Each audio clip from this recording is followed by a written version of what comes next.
The edge of Threll space had always been quiet. For 300 years, the border fleet of the Threll Ascendancy had watched the dark between the stars, and seen nothing but drifting rock and old light. The Threll were not a young people. They had built their empire slowly, star by star, using patience as their greatest weapon. They did not rush. They did not gamble. They watched, they learned, and they only struck when they were sure of victory. This was why they had never lost a war in 600 years. So when the sensor station at the edge of the Varan belt picked up a single, small contact drifting in from deep space, nobody on duty felt any fear. A single ship was not a threat. A single ship was a curiosity. Commander Ashaya Threll Voss stood on the bridge of her patrol cruiser, the Emberwake, and looked at the strange blip on her display.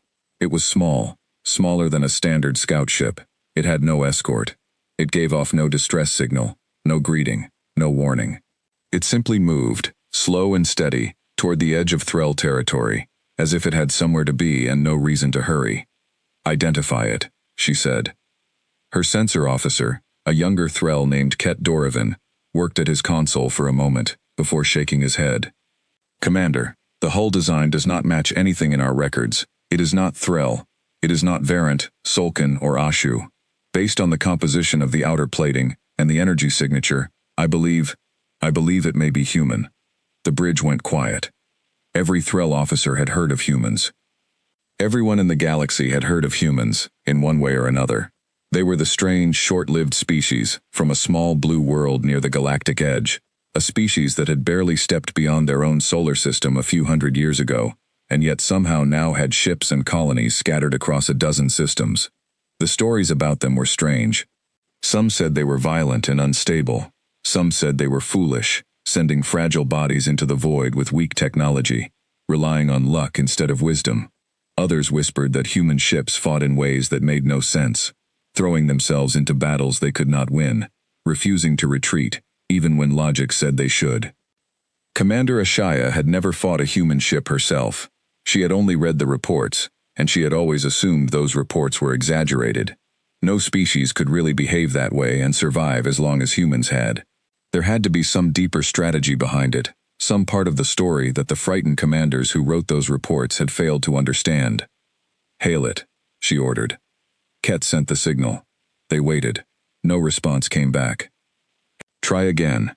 Use the standard first contact protocol, all known human dialects." Still nothing. The small ship kept moving, slow and calm, deeper into the edge of Threll space. It did not speed up. It did not change course. It did not seem to notice them at all. "Commander," Ket said, his voice a little tight now, "I am reading no life signs aboard that vessel. None at all." Ashaya frowned and leaned forward in her chair. "No life signs? Is the ship damaged? A derelict, drifting on old momentum?" "No, Commander. The engines are active. The ship is under full power and is making small course corrections on its own. It is not drifting. It is being controlled, but there is nobody inside it." For a long moment, nobody on the bridge spoke. In Threll thinking, a ship without a crew was not a warship. It was a tool, a drone, something you sent to explore dangerous places you did not want to risk your own people in. A crewless ship had no judgment, no courage, no fear, and most importantly, no way to adapt when a plan went wrong. The Threll had their own drones, small unmanned probes used for scouting minefields and radiation zones. They were useful, but nobody would call them dangerous. A ship needed a mind behind it, a heart that could feel fear and still choose to fight. That was what made a warship dangerous. Without that, a ship was just metal moving through space. "Then it is not a warship," Ashaya said, more to herself than to the bridge. "Just a probe, perhaps a research vessel that lost its human crew to some accident, and the automated systems are simply carrying out the last set of orders. Bring us closer. Ket, scan it thoroughly. I want to know everything about human engineering before we report this to the Fleet Command." The Emberwake moved closer, cutting the distance between the two ships. As they closed in, the human vessel came into clearer view on the main screen. It was long and narrow, built from a strange dark alloy that seemed to drink in the light around it, rather than reflect it. There were no visible weapon ports, no obvious defensive plating, nothing that looked aggressive at all. If anything, it looked almost peaceful. gliding through the black like a fish swimming in still water. "Scans complete," Ket said after several minutes. "Commander, this is unusual. The ship's core systems are extremely advanced, more advanced than anything I have seen in Threll design. But the ship itself is small. It carries very few weapons that I can detect. Whatever this is, it was not built to fight a war fleet." Ashaya allowed herself a small smile. This was more like what she expected. Humans were clever with machines. Everyone agreed on that. But cleverness without wisdom was just noise. A ship with a powerful mind and weak weapons was not a threat. It was a science experiment that had wandered too far from home. "Send a boarding shuttle," she said. "I want that ship's core intact." If this truly is an unmanned human vessel, Fleet Command will want to study it. Perhaps we can learn something about their machine minds that will help us understand the species better. The order went out, and a small Threll shuttle detached from the Ember Wake, moving toward the drifting human ship. Ashaya watched the screen with quiet interest, already imagining the report she would write, the praise she might receive for bringing home the first real piece of human technology her sector had ever seen. The shuttle closed the last few hundred meters. And then, without warning, the human ship moved. It did not turn to flee. It did not power up weapons that anyone could detect. It simply shifted its angle, a small, almost lazy adjustment, and a beam of white light lanced out from a section of hull that had shown no weapon signature at all. The beam struck the Threll shuttle directly through its center. There was no explosion, no dramatic flash. The shuttle simply stopped existing, as a solid object, torn apart so cleanly and so quickly that for a full second, nobody on the bridge of the Ember Wake understood what they had just seen. "Shuttle 3 is gone," Ket said, his voice shaking now. "Commander, the shuttle is gone. All hands." He stopped himself, remembering there had been no organic hands lost, only Threll soldiers, who were very much alive, and very much dead now, all 6 of them. Ashaya's mind raced. This was not possible. Her sensors had shown almost no weapon capability on that ship, and yet in less than a second, it had destroyed one of her shuttles with a single, precise shot. "Recalculate the scan," she snapped. "Find the weapon. Find out what we missed." Ket's hands moved fast across his console. "Commander, I don't think we missed anything. I think the ship changed. The weapon system was not active before. It only appeared the moment the shuttle came within a certain range. It's like the ship was waiting." "Waiting for what?" "For a threat," Ket said quietly. "Commander, I don't think this ship considers us curious neighbors. I think it considers us a threat that needs to be removed if we come too close." The bridge fell into a tense silence. Ashaya stared at the screen, at the small dark ship that had not moved an inch from its course, that showed no sign of concern about what it had just done. It had killed 6 of her crew, and then simply continued on its original path, as calm as before, as if nothing at all had happened. "Bring the ship to combat readiness," Ashaya said, her voice steady even though her mind was not. "Full shields, charge the main weapons. We will not lose another asset to a mindless machine." "Commander," Ket said carefully, "should we retreat and call for reinforcements first?" "If this ship's weapons are stronger than we believed, it destroyed a shuttle with no weapons systems and no defenses of its own," Ashaya said. "One shot. We are a war cruiser with full shielding and heavy plating. It is a machine reacting to a threat within its programmed range. Once we are outside that range, or once we show it we are not a threat, it should stand down. We will not run from an unmanned drone." She believed her own words as she said them. Every part of her training told her this made sense.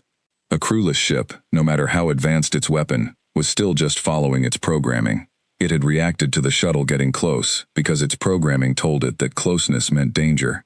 There was no strategy behind it, no cunning, no plan. It was simply doing what it was built to do. All the Ember Wake had to do was approach carefully, stay outside its most dangerous range, and either disable it or force it to retreat. The cruiser moved forward, weapons hot, shields raised. Ashaya watched the human ship on the screen, still gliding along at the same unhurried pace, still showing no hint of alarm or urgency. It was almost eerie, how calm it looked. A living crew, even a brave one, would have shown some change in behavior after killing 6 enemies. This ship showed nothing. It simply continued. "Commander, We are entering weapons range, Ket reported. Hold fire. I want to try communication one more time. If it responds to threat, perhaps it will respond to a clear statement of our intentions. The Threll communication officer sent the message, translated into the human standard tongue that fleet linguists had catalogued from old recordings. This is Threll cruiser Emberwake. You have entered Threll territory and destroyed a Threll vessel. State your purpose, or you will be fired upon. There was a pause, and then, for the first time since it had entered the system, the human ship responded, not with words. A single burst of data came back to the Emberwake, a short signal that the Threll computers took several seconds to translate. The message, once decoded, was simple. 6 words. Threat detected.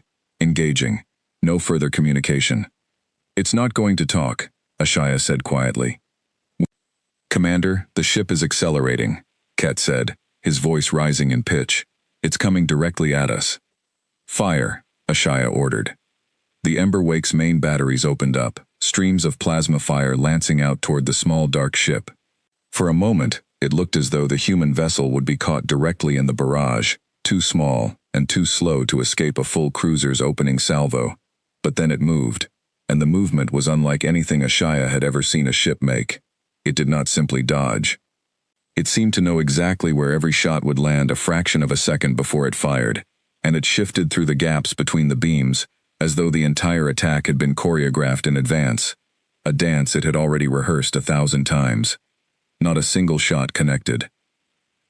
Impossible, Ket whispered. Fire again. All batteries. Continuous fire, HFY shouted, gripping the arms of her chair. The cruiser's guns roared again and again, filling the space between the two ships with deadly light. And still, the small dark ship weaved through it all, drawing closer with every passing second, never touched, never even singed. It was not luck. Luck did not explain this. Something was calculating every shot before it was fired, and finding the perfect path through the chaos, over and over, without fail. Commander, it's in point-blank range, Ket said. Brace for impact. All hands to combat stations. The human ship fired. HFY barely had time to see the flash of white light before the Emberwake shuddered violently around her, alarms screaming from every console. Reports flooded in, one after another, shield integrity failing, hull breach on decks 4 through 7, weapons systems offline, engine room reporting critical damage. One single shot from a ship that her scans had told her carried almost no offensive weaponry, and it had crippled a full Threll warcruiser in an instant. HFY stared at the screen in stunned silence as the small dark ship adjusted its course once more, sliding past the wounded Emberwake without slowing down, without gloating, without any of the behavior she would have expected from an enemy that had just won such a lopsided battle. It simply continued on, exactly as it had before the shuttle, before the weapons fire, before any of it, as if the entire encounter had been nothing more than clearing an obstacle from its path. Status report, HFY said, her voice barely above a whisper. We are alive, Commander, Ket said, checking his console with trembling hands. But barely. Life support is failing on 3 decks. We need immediate repair or evacuation. HFY looked at the retreating dot on her screen, the small human ship continuing its slow, patient journey deeper into space no one had invited it into, completely unconcerned with the crippled warship it had left behind. Send the distress signal, she said, and send a full report to Fleet Command. Tell them the humans have built something we do not understand. Tell them it has no crew, and somehow, that makes it worse. As the Emberwake drifted, wounded and alone, its emergency beacon crying out into the dark, the small dark ship continued on its course, steady and silent, carrying no name that the Threll yet knew, no flag they recognized, and no fear at all of what might come next to try and stop it. Word would spread quickly through the Threll ascendancy, and then beyond it, to every species that shared the stars with humanity. A ship with no crew had entered their space. It had been challenged, and it had answered that challenge without hesitation, without mercy, and without a single mistake. The old assumptions about human weakness, about their fragile bodies and their short lives making them easy to underestimate, were about to be tested in ways the galaxy was not ready for. Somewhere far behind that ship, in a shipyard orbiting a small blue world, human engineers were already building more of them. And somewhere far ahead of it, deep in Threll space, a much larger fleet was being gathered to answer a question that Commander HFY would spend the rest of her life trying to understand. Why did the humans build a ship with no crew? And why, of all the choices they could have made, did that choice turn out to be the most dangerous one of all? Fleet Command for the Threll Ascendancy sat at the heart of a massive ring station orbiting the capital world of Threllos Prime. It was a place of old wisdom and older caution, staffed by commanders who had spent lifetimes learning that patience won wars that impatience only lost. When the report from Commander HFY arrived, it was read first by junior officers, then passed up through captains, then admirals, until finally it reached the desk of Fleet Marshal Vantrick Oss, the oldest and most respected military mind the Ascendancy had. Vantrick read the report twice. He was not a man who panicked easily. In his 300 years of service, he had seen empires rise and empires burn, and he had learned that most reports of impossible enemies turned out to have very possible explanations once you looked closely enough. So he called for the full sensor logs from the Ember Wake. And he watched the recording of the battle himself, frame by frame, slowing it down until he could see every shot fired and every movement made. What he saw troubled him more than the written report ever could. The human ship had not simply gotten lucky. Every single evasive maneuver it made was efficient, using the absolute minimum amount of energy and movement needed to avoid each shot. There was no wasted motion, no panic, no hesitation. It was the kind of performance that could only come from either a mind of perfect calm or a machine incapable of fear altogether. And the single shot that had crippled the Ember Wake had been aimed with a precision that suggested the weapon system understood the cruiser's shield frequencies and structural weak points before it even fired. This was not a lucky drone, Vantrick said quietly to the officers gathered around his table. This was a machine that understood exactly what it was doing. Marshal, with respect, said Admiral Corvain Reth, a younger officer known for his aggressive views. One ship, however clever, is still one ship. We are the Threll Ascendancy. We have fleets numbering in the thousands. Whatever this human vessel is, it cannot stand against overwhelming force. Vantrick nodded slowly. Perhaps not. But I want to understand it before we test that theory with more lives.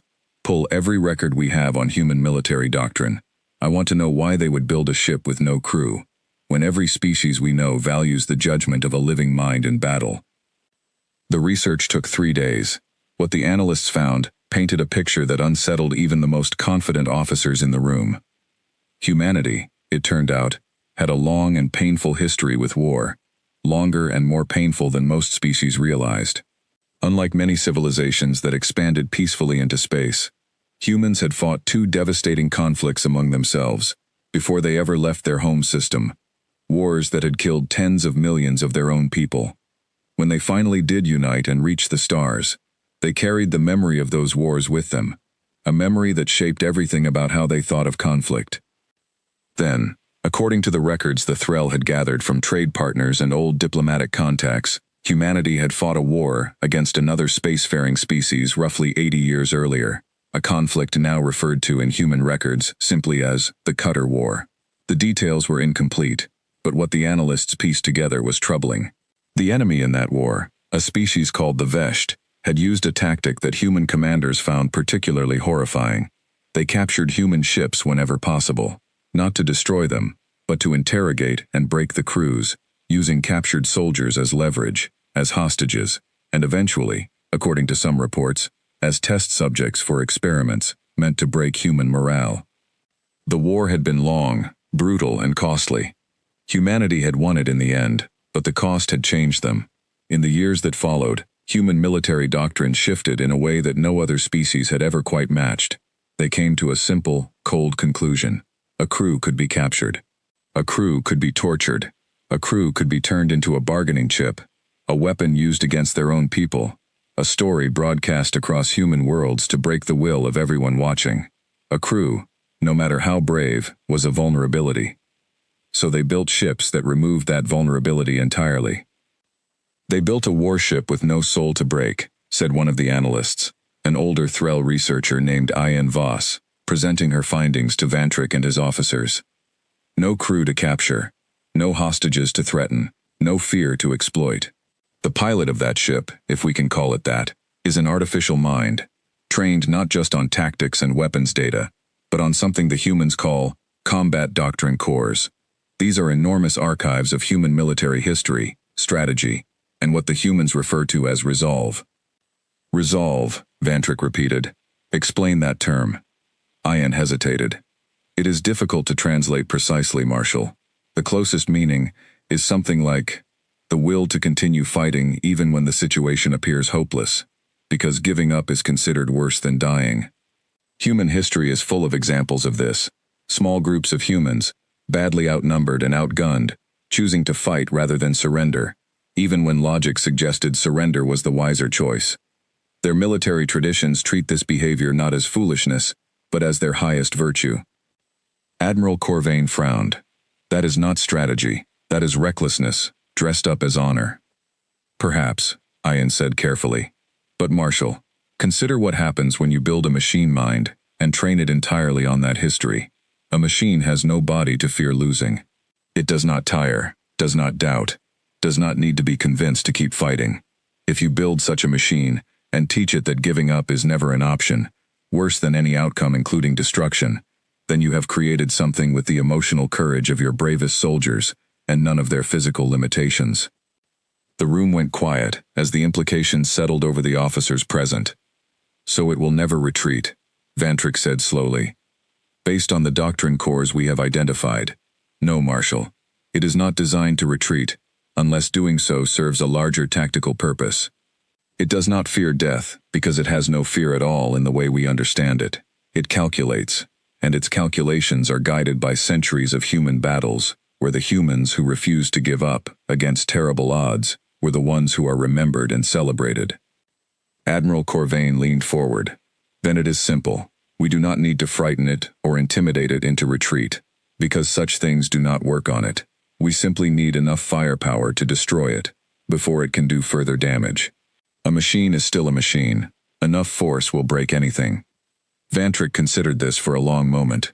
He had lived long enough to distrust simple answers to complicated questions, but he also understood the pressure building around him. Word of the Emberwake. Ye's crippling had already spread through the fleet, and soldiers were nervous.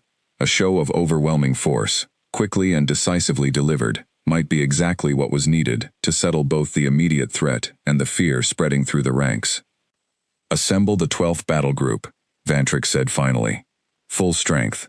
I want 30 warships surrounding that vessel before it reaches any populated system. We will not underestimate it a second time. But Admiral Corvain, understand this clearly. I do not want a battle of pride. I want that ship contained, disabled if possible, destroyed if necessary, and I want it done with minimum risk to our people. Is that understood? Understood, Marshal. The 12th Battle Group assembled within 2 days, a formidable collection of Threll cruisers, destroyers, and one massive dreadnought, the Threllos Eternal. Serving as the group's flagship, Admiral Corvain took personal command, eager to be the officer who put an end to the growing fear surrounding a single unmanned vessel. They found the human ship exactly where the tracking data predicted it would be, moving steadily through open space, still on the same slow, patient course it had held since first being detected. It showed no sign of alarm as 30 Threll warships arranged themselves around it in a wide containment formation, weapons ready, shields raised. Hail it one final time, Corvain ordered from the bridge of the Threllos Eternal. Tell it that resistance is meaningless against this force. Offer it the chance to power down and be taken into custody without further violence. The message went out. The response came back in seconds, the same cold 6 words that Commander Ashaya had received days before. Threat detected, engaging. No further communication. Corvain's jaw tightened. Very well. All ships, open fire. Focus everything on that single target. Do not let it break formation.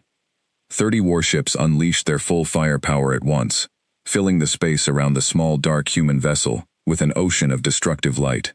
For a brief moment, it seemed the sheer volume of fire would be impossible to escape, that no ship, however clever its pilot, could weave through that many attacks from that many angles simultaneously. The human ship did something none of the Threll officers expected. It did not try to dodge everything.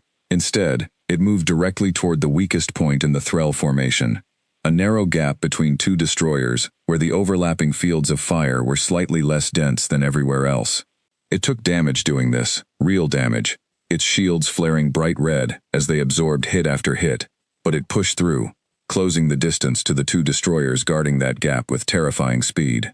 "It's breaking through the formation," a Threll tactical officer shouted.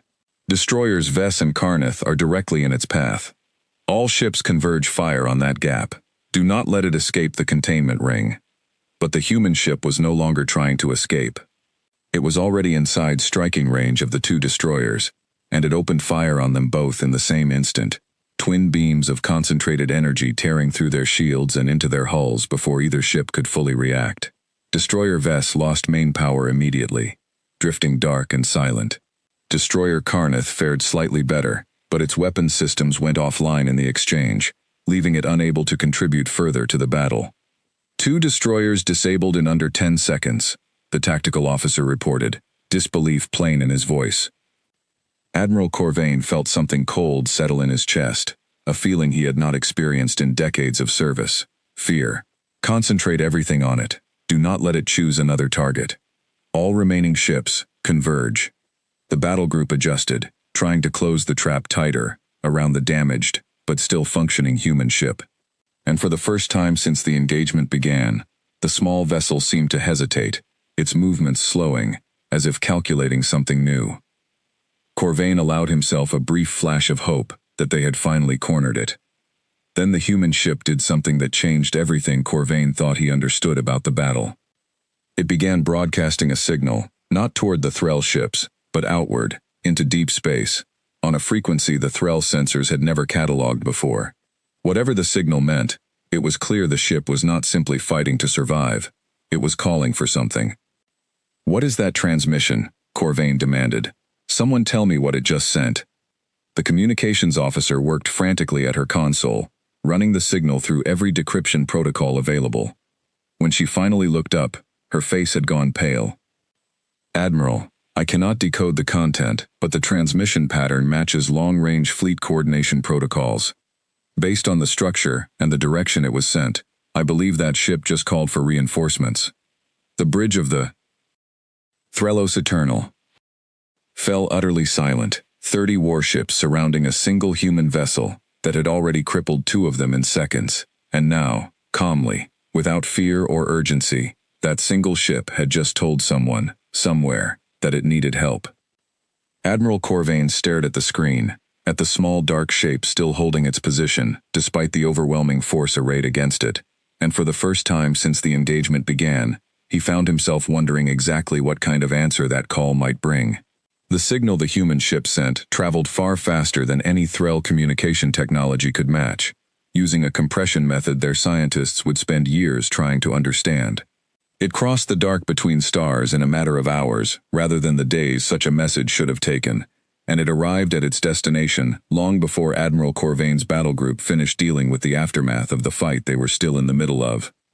That destination was a modest research and defense station, orbiting a quiet human colony world called New Serang, far behind the front lines of what humans still called contested space, a term they used for any region where alien claims overlapped with their own expanding borders.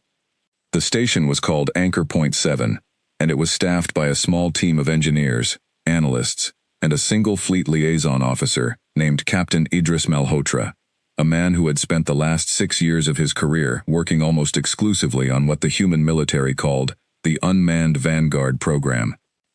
When the signal came in, flagged as a priority combat alert from Vanguard Unit, designated Kestrel 7, Idris was in the middle of his morning coffee. He set the cup down without finishing it. "Pull up the full telemetry," he told his console. "Everything Kestrel 7 has recorded since deployment." The data streamed across his screen, and Idris read through it with the focused calm of a man who had trained for exactly this moment, even though he had hoped he would never actually need to use that training. Kestrel 7 had been deployed 11 days earlier, on a standard long-range reconnaissance route, mapping the outer edges of a region humans had catalogued as Sector 8-9, an area known to border the territory of a species called the Threll, about whom human intelligence had frustratingly little information. The mission had been simple: observe, record, avoid contact if possible, and return. Instead, Kestrel 7 had been attacked, first by a single cruiser, and now by what the telemetry identified as a battle group of 30 vessels, including what appeared to be a dreadnought-class ship, far larger than anything the small Vanguard unit had been built to fight alone. "That's not good," Idris muttered, scrolling through the damage reports. Kestrel 7's shields were down to 31%. Its hull had taken damage in 4 separate locations, and yet the ship was still fighting, still maneuvering, still following the exact combat doctrine it had been built to follow. He kept reading, and a small, tired smile crossed his face, despite the danger of the situation.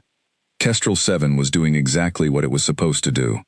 Idris had been part of the original design team for the Vanguard program, back when it was still a controversial proposal being debated in closed sessions of the Terran Defense Council.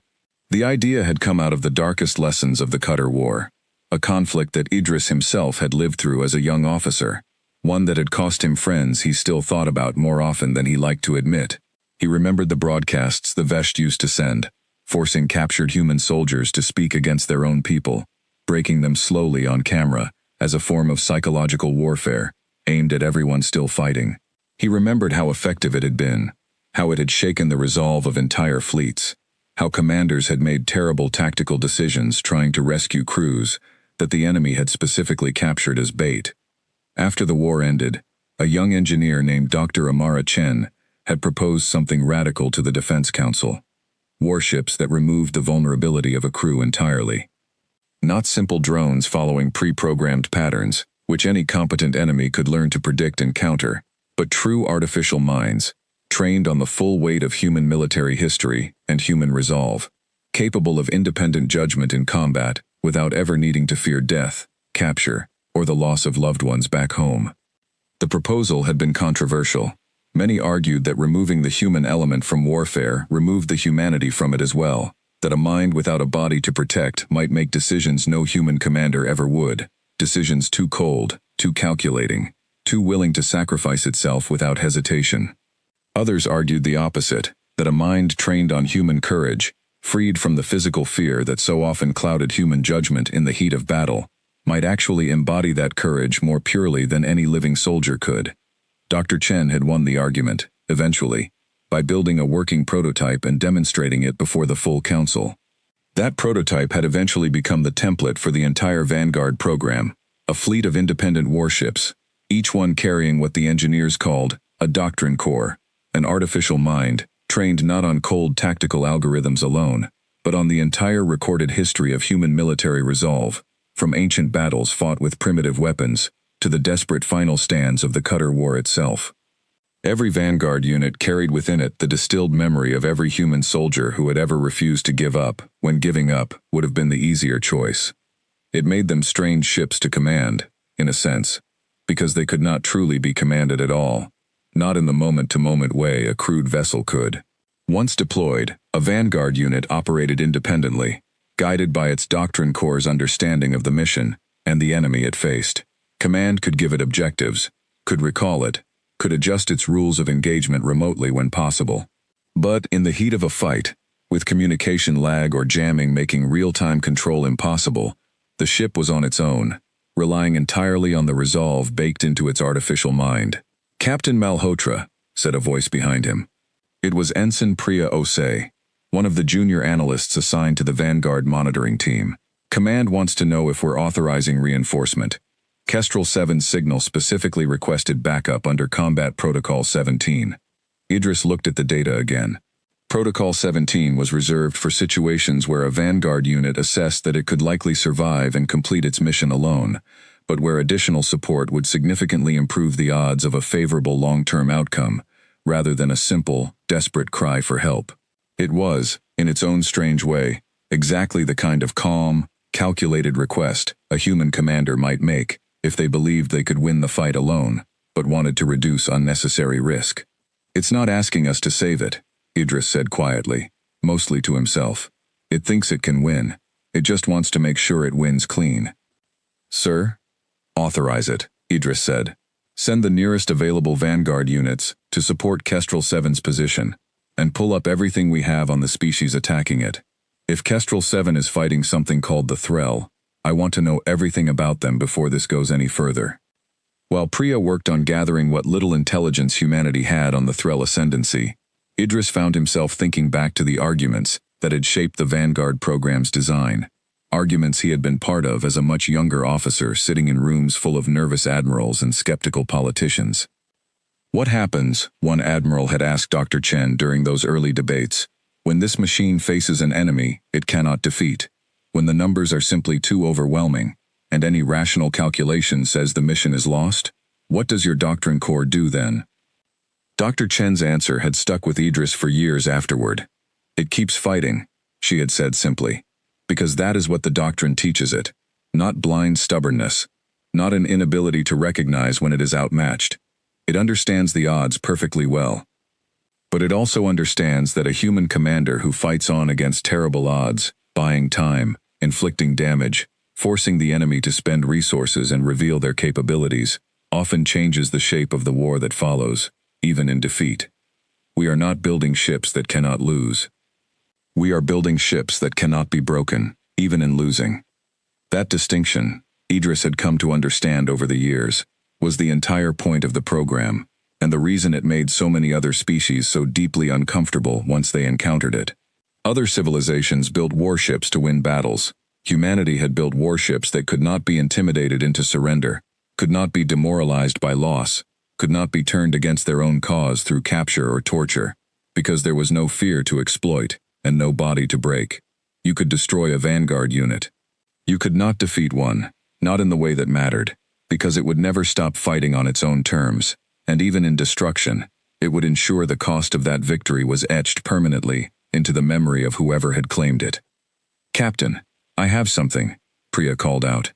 "Very limited intelligence on the Threll, mostly second-hand, through trade contacts with the Ashu Compact. But there's a pattern here. The Threll are described as extremely cautious, patient, methodical. They almost never commit to a conflict without overwhelming advantage. Historical records suggest they haven't lost a war in over 600 years. Idris nodded slowly, processing this. "So they're not reckless. If they're throwing 30 ships at Kestrel 7, it's because they genuinely believe that's enough to win decisively, not because they're desperate or foolish." "That would be my assessment too, sir." "Which means," Idris said, a grim understanding settling over him, "they have no idea what they're actually fighting. They think they're facing a machine, executing a program. They don't understand yet that they're facing the accumulated will of every human who ever refused to surrender, distilled into a mind that will spend every last resource it has, making sure that lesson gets learned, one way or another." He looked back at the telemetry from Kestrel 7, watching the small ship continue to maneuver and fight against odds that would have broken almost any crewed vessel in human history. It was taking damage. It was going to keep taking damage. But its doctrine core showed no signs of despair, no hesitation, no wavering. It was simply doing the math, over and over, finding the path through the chaos that inflicted maximum cost on the enemy, while preserving its own ability to keep fighting for as long as possible. "How long until reinforcements reach Kestrel 7's position?" Idris asked. Priya checked the calculations. 6 hours, Captain, assuming the 2 nearest Vanguard units maintain maximum safe transit speed. 6 hours. Idris looked at Kestrel 7's current shield strength, already down to 31% and falling, and did some quick mental math of his own. It would be close. Whether Kestrel 7 survived long enough for help to arrive would depend entirely on how well its doctrine core managed the fight in the hours ahead, how efficiently it spent its remaining resources, how precisely it calculated every single shot and every single maneuver against a battle group that outnumbered it 30-1. He thought about the Threll, patient and methodical, probably already congratulating themselves on cornering a wounded, isolated target, believing the battle was already decided in their favor. They had no idea what they were actually dealing with. And in 6 hours, Idris suspected, they were going to learn a lesson that no amount of caution or patience could have prepared them for. "Keep monitoring," he told Priya, "and get me a direct line to Fleet Command. If this escalates, and I think it's about to, they need to know exactly what we might be walking into with the Threll ascendancy." Because if their entire military doctrine is built on patience and overwhelming force, and ours is built on a will that simply refuses to break, this isn't going to end with one battle. This is going to end with them completely rethinking everything they believe about war.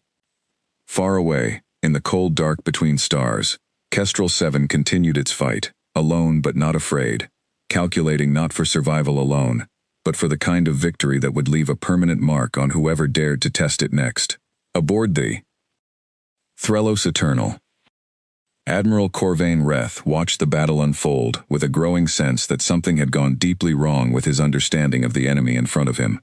2 hours had passed since the human ship, Kestrel 7, had sent its mysterious signal into deep space.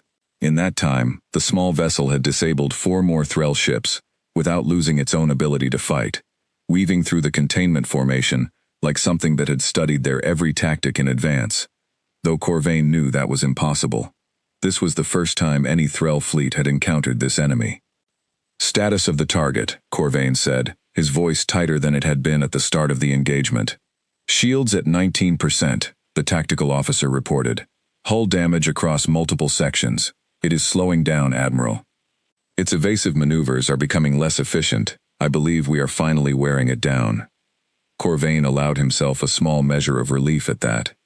19% shields, visible hull damage, slower reactions. Whatever this machine was, it was not invincible. Numbers and patience, the 2 virtues the Threll trusted above all others, were finally beginning to win out. Continue the pressure, he ordered. Concentrate fire on its weakened flank. I want this finished before it can cause further damage to my fleet. The remaining 24 Threll ships adjusted their formation, tightening the noose around the wounded human vessel. Kestrel 7 fought on, its movements indeed slower now, its shots less precisely placed than they had been at the start of the engagement. For the first time since the battle began, Corvain allowed himself to believe that this would end the way he had originally expected, with overwhelming force finally breaking a single stubborn machine. Then his sensor officer's voice cut through the bridge, sharp with alarm. Admiral, new contacts. 2 vessels just dropped out of faster-than-light transit at the edge of our formation. Corvain turned to the main screen just in time to see 2 new shapes appear on the display. Smaller than Kestrel 7, but clearly cut from the same design philosophy. Dark hulls, minimal visible weapons, and an unnerving stillness to their movement that suggested calm rather than aggression. Identify them, Corvain snapped. Same profile as the original target, Admiral. Unmanned. No life signs detected aboard either vessel. The reinforcements had arrived. For a brief, disorienting moment, Corvain felt something close to hope. 2 more ships, however dangerous, would still leave his fleet outnumbering the enemy by more than 10 to 1. Even if these new arrivals were as capable as Kestrel 7, sheer numbers should still favor the Threll decisively. That hope did not survive contact with the reality of what happened next. The 2 new Vanguard units did not simply add their firepower to Kestrel 7's fight in a straightforward way. They moved with an eerie coordination, as though all 3 ships shared a single mind, communicating and adjusting their tactics instantaneously, without the delay that should have existed between 3 separate vessels working together. One of the new arrivals moved to directly support Kestrel 7's weakened flank, providing covering fire that allowed the damaged ship to disengage from direct combat and begin repositioning for repairs, its doctrine core apparently recognizing an opportunity to preserve itself now that support had arrived.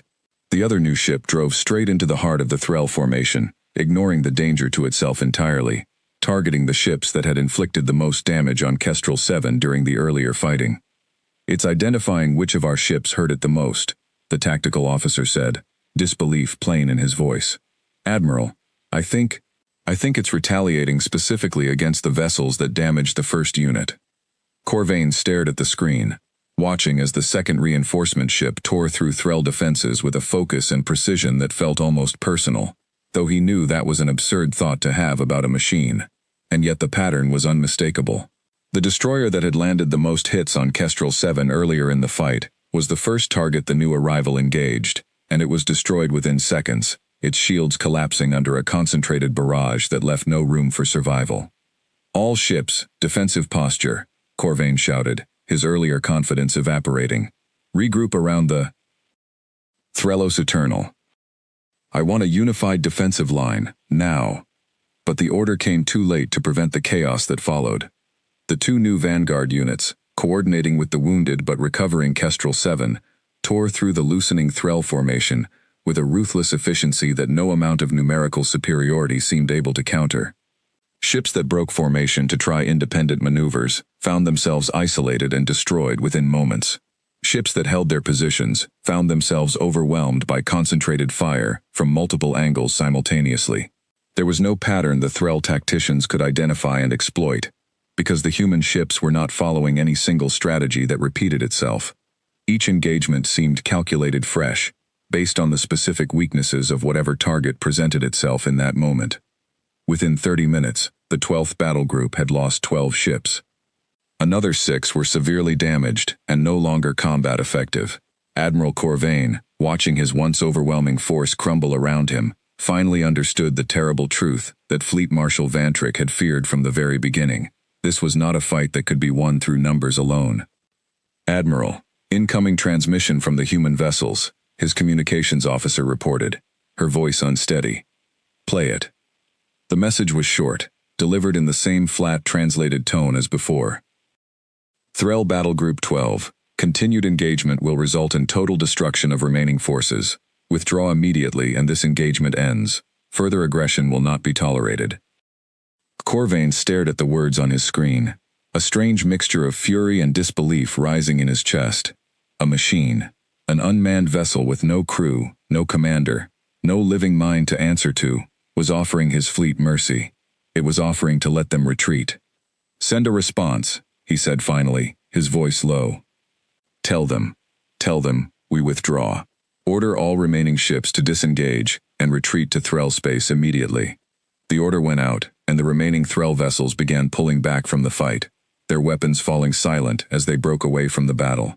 True to the message's word, the human ships did not pursue. Kestrel 7 and its 2 reinforcements held their positions, watching the retreating Threll fleet without further aggression, as calm and unbothered as they had been at the very start of the encounter. Corvain sat in his command chair long after the order to retreat had been given, staring at the screen showing the diminishing shapes of the human vessels behind them, and felt a cold certainty settle over him that would follow him for the rest of his career. The Threll Ascendancy had just lost a battle it should have won easily by every measure of traditional military logic. Overwhelming numbers, superior positioning, patient and methodical planning. All of it had failed against 3 ships with no crews, no fear, and no apparent limit to how far they would go to make sure their enemy paid a permanent price for underestimating them. Back on Threllos Prime, Fleet Marshal Vantrick received the full report of the battle with a grim, quiet expression that betrayed none of the alarm building within him. He had suspected this outcome was possible, had warned against overconfidence, and yet even his caution had not fully prepared him for the scale of the defeat his forces had suffered. 18 ships lost or disabled, he said quietly, reading through the casualty figures, against 3 unmanned vessels. "Marshal, we must respond with even greater force," Admiral Corvain insisted, during the debriefing that followed his fleet's return. "This cannot be allowed to stand. If word spreads that the Threll Ascendancy retreated from a handful of crewless machines, our standing among every species that shares this region of space will suffer irreparable damage. And if we send an even larger force and lose even more decisively," Vantrick said, his voice carrying the weight of 600 years of Threll military tradition, "what will that do to our standing? Admiral, I have spent my entire career learning that the wisest commanders know when a fight is not worth its cost. We were wrong about these humans. We assumed a ship without a crew was a weaker ship. We were catastrophically wrong." He turned to the assembled officers, his expression grave. "We need to understand this enemy properly before we act again. Bring me everyone who has studied human psychology, human history, human military doctrine. I want to know exactly what kind of mind we built our fleet's destruction on. Because if we cannot understand why these machines fight the way they do, we will never find a way to counter them, no matter how many ships we send against them." The research that followed, conducted over the following weeks by Threll analysts working alongside intelligence, gathered through careful, cautious contact with independent human traders, willing to share information for the right price, painted an increasingly troubling picture of what the Ascendancy was truly facing. The Vanguard program, as the humans called it, was not a temporary experiment or a limited defensive measure. It was becoming the cornerstone of an entirely new approach to warfare, one built specifically around removing every weakness that traditional crude warships carried. No fear of death to exploit, no families back home to threaten, no physical exhaustion to wear down over a long engagement, no possibility of capture, interrogation, or the psychological warfare that had worked so effectively against human forces in past conflicts. And most troubling of all, according to the intelligence Threll analysts gathered, the program was still growing. Each new Vanguard unit that came online carried an increasingly refined doctrine core, built on lessons learned from every previous engagement its predecessors had fought, whether those engagements ended in victory or in the ship's own destruction. The humans were not simply building individual warships. They were building an evolving learning system, one where every lesson learned by one ship, even in death, was passed forward to make every future ship harder to defeat.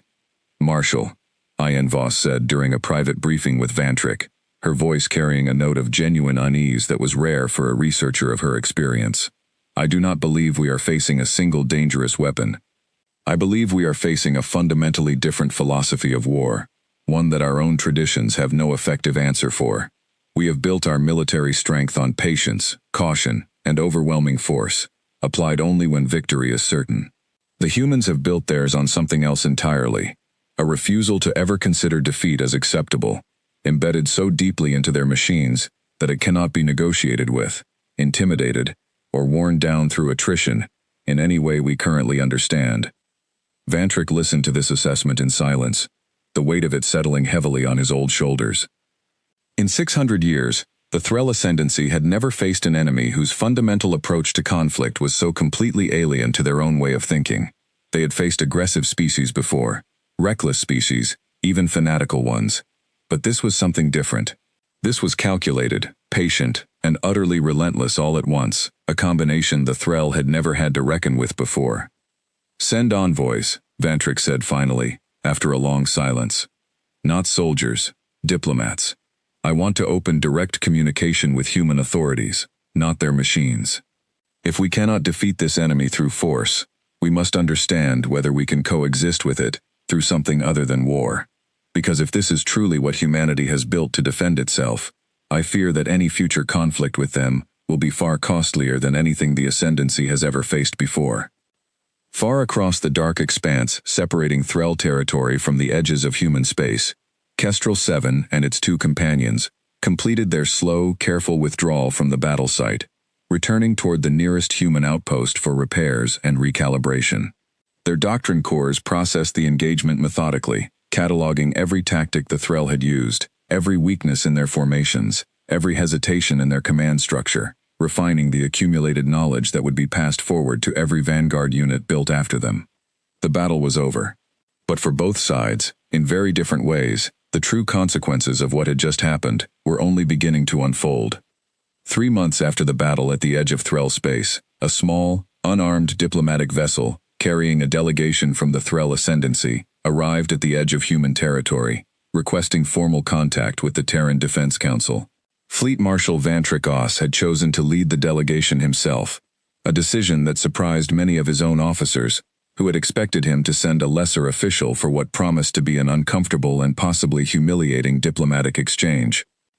"If we are going to understand these people," Vantrick had told Admiral Corvain before departing, "I will not do it through second-hand reports.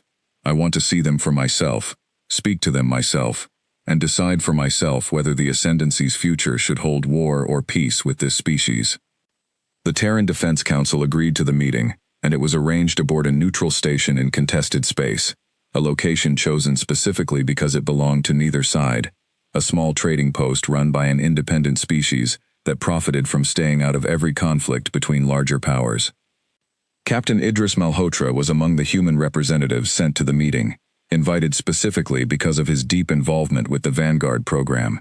He sat now across a long table from Fleet Marshal Vantrick, studying the old Threll commander with quiet curiosity.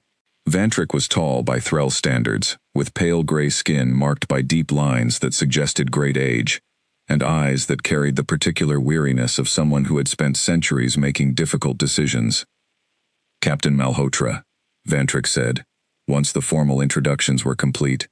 "I will speak plainly, as I understand your species values directness. My fleet suffered a significant defeat at the hands of your vanguard units. I have come here not to demand reparations or apologies, though I acknowledge the initial contact began with a misunderstanding on our part regarding your vessel's status as a threat. I have come because I need to understand something my analysts could not fully explain to me. I'll answer what I can," Idris said carefully. "Why?" Vantrix asked, leaning forward slightly.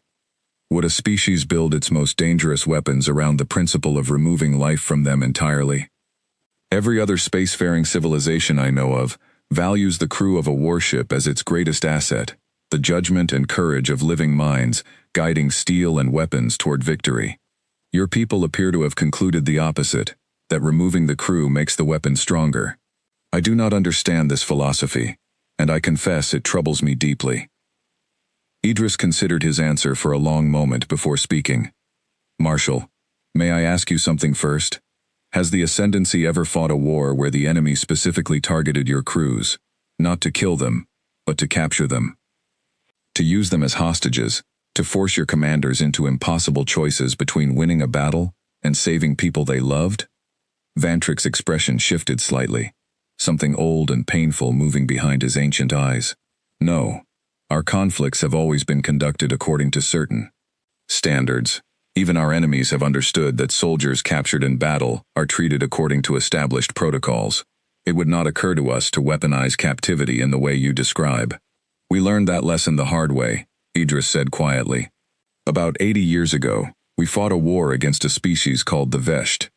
They understood something about us that we hadn't fully understood about ourselves yet, that humans will make terrible tactical decisions to protect people we care about. They captured our soldiers deliberately, not to imprison them quietly, but to use them, to break them publicly, to turn our own compassion into a weapon against us. We lost battles we should have won because commanders couldn't bring themselves to make the cold calculation that would have saved the larger fight, but doomed captured friends and family." He paused, remembering faces he still saw sometimes in quiet moments. Friends who had never come home from that war, some of whom he still didn't know the full fate of. "We won that war eventually, but it cost us more than it should have, and it taught us something uncomfortable about ourselves. Our greatest strength, our capacity to care deeply for one another, could also be turned into our greatest weakness by an enemy willing to exploit it. And so you built ships incapable of that weakness," Vantrix said slowly, understanding beginning to dawn in his expression.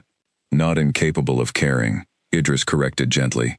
"The doctrine cores that guide our vanguard units are built entirely on the history of human courage, human resolve, everything we value most about ourselves as a species. In a strange way, Marshal, those ships carry more of our humanity into battle than a crewed ship ever could, because they carry the distilled memory of every soldier who ever refused to give up, without any of the fear or vulnerability that made us exploitable in the past. What you fought at the edge of your territory wasn't a mindless machine following orders.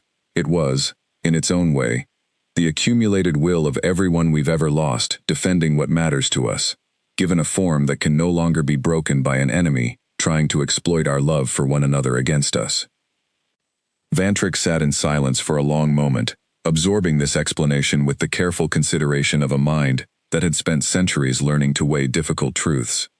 "This is a philosophy of war, built from tragedy," he said finally.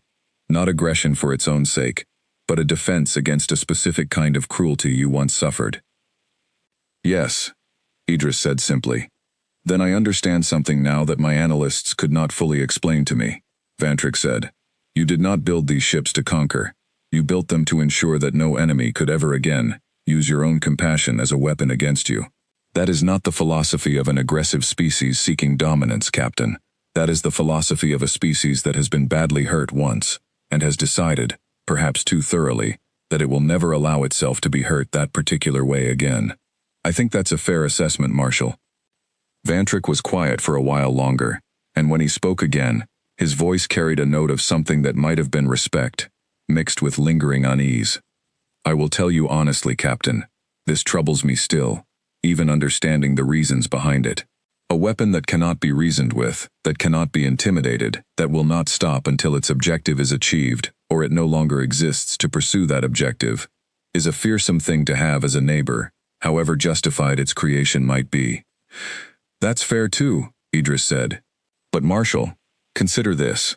The vanguard units engaged your fleet only after your forces attacked first. In each instance, they offered your battle group the chance to withdraw once the outcome became clear, rather than pursuing total destruction when it was no longer necessary.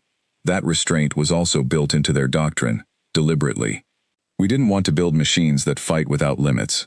We wanted to build machines that fight without weakness, but still understand when a fight no longer needs to continue. Vantrick considered this carefully. Then perhaps, he said slowly, there is room here for something other than conflict between our peoples. If your ships fight only when threatened, and show restraint once victory is secured, then perhaps the Ascendancy's true error was not in encountering your technology, but in assuming, based on centuries of our own experience, that a ship without a crew must be a weaker ship.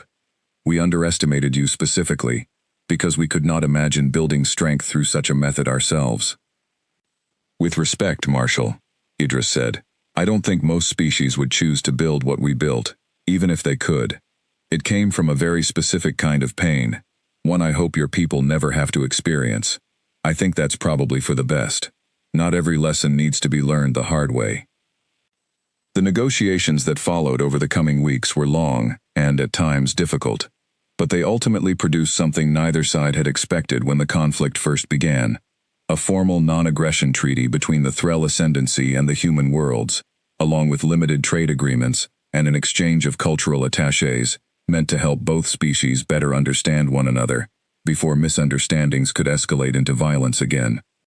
Fleet Marshal Vantrick returned to Threllos Prime, carrying with him a report that would fundamentally reshape Threll military doctrine for generations to come, one that acknowledged, with the careful humility of a man who had spent 6 centuries learning from mistakes, that overwhelming force and patient strategy, the twin pillars of Threll military philosophy, were not the only paths to strength in the galaxy.